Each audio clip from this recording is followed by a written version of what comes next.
The accidental human in a disconnected world. The nature of the European science is analytical. Things are understood by taking them apart. The technical access of this method had led to then an obsessive passion for taking everything apart, applying the principle of the segregation to everything. Well, but this is basic, right? Basic of the mathematics, basics of science, right? In this way, the arts and the religion were separated from the sciences. International order was based on the separation of the nations in the never-ending conflicts and wars. In Newton's physics, each particle is centered onto itself in its eternal and immutable being. In Descartes' philosophy, mind was separated from matter. In Darwin's biology, each species varies its type by chance, separated from any lawful processes of nature. Jacob's monad's conclusion is unavoidable. We are strangers in an alien world that couldn't care less about our needs and hopes and crimes. In this environment, David Hume was a master of segregation. We have already seen how he separated the order of the world from the principle that we use to describe the world. By this means, that the principle of causality, for example, isn't a principle of nature, but, as he said, a habit of human mind. Yeah. In the same way, Hume claimed the law of ethics are separated from the order of the world. Not only do the two not have anything to do with each other, Hume said, but something is wrong with you if you think otherwise. This is Hume's famous auto fallacy.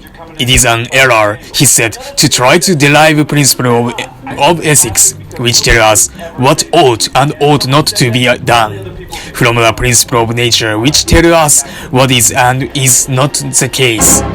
What the world is like has nothing to do with how you should act.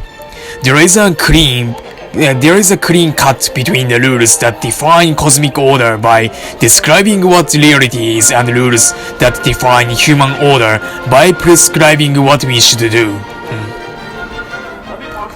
Hume's ought fallacy was hailed as a great discovery even by idealist philosophers. But while this principle tells you not to let your view of the world affect your view of morality, it was itself inspired by Hume's view of the world. His world view was that of the science of his time, which claimed that the world consists of the isolated, lifeless, and mindless pieces of the stuff that can do nothing but move about the universe in a meaningless tracks. Right, I see.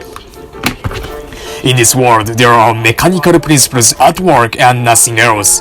Thus, indeed, anything attempt to make a connection between the human, moral order and cosmic, physical order is a naturalistic fallacy, as G.E. Moore described it.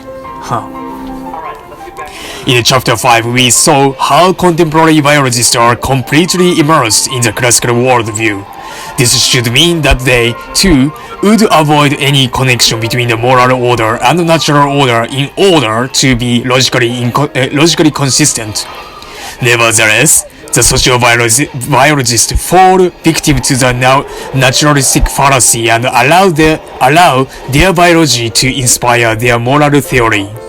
Without Darwin's biology, there would be no sociobiology. We begin to suspect that the worldview unavoidably affects the understanding of human values, no matter what the worldview is. That speed brake is going to come back. That's going to help push the aircraft onto the ground. That's going to help reduce lift on the wings. That's going to help the brakes. There's a bunch of different things that it does. If someone actually forgot to do it, which I guess is possible in this emergency situation, it's natural that the pilots are going to look for that to come back, which means in this case the captain would reach over and pull that speed driver back, so it wouldn't be up. Also realize that the Boeing 747 has auto brakes. That means as soon as those wheels touch down and speed up, the brakes start working and slowing the aircraft down. The pilots aren't manually doing it. So you see the brakes skidding and things like that.